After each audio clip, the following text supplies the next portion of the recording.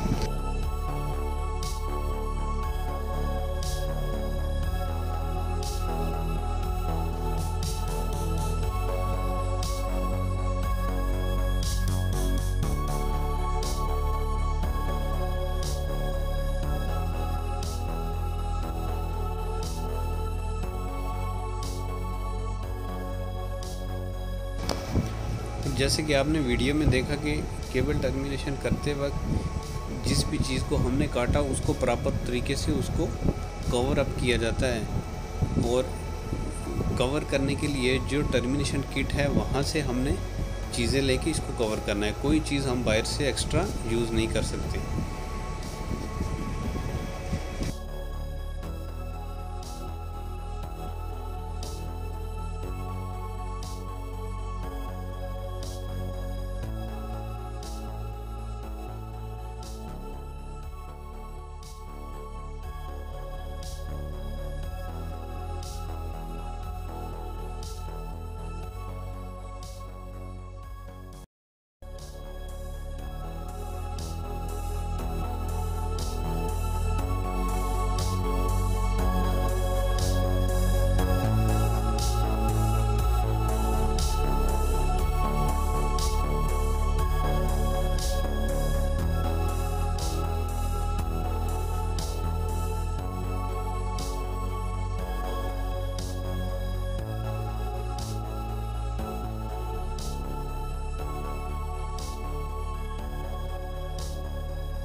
और यहाँ पे आप देख सकते हैं कि श्रिंकिंग के बाद या फिर इसको कह लें कि गर्म करने के बाद ट्यूब जो स्ट्रेस है उसने कवर अप कर लिया है पूरे सेमीकंडक्टर को। और उसके अलावा हमने एक दूसरी ट्यूब चढ़ानी है जो कि पूरे फेज़ को कवर करेगी, और इसको भी श्रिंकिंग करेंगे और उसके बाद ये पूरे फेज़ को कवर कर लेगी। इसी तरह 1 बाय 1 हमने एक एक फेज़ को कवर करना है।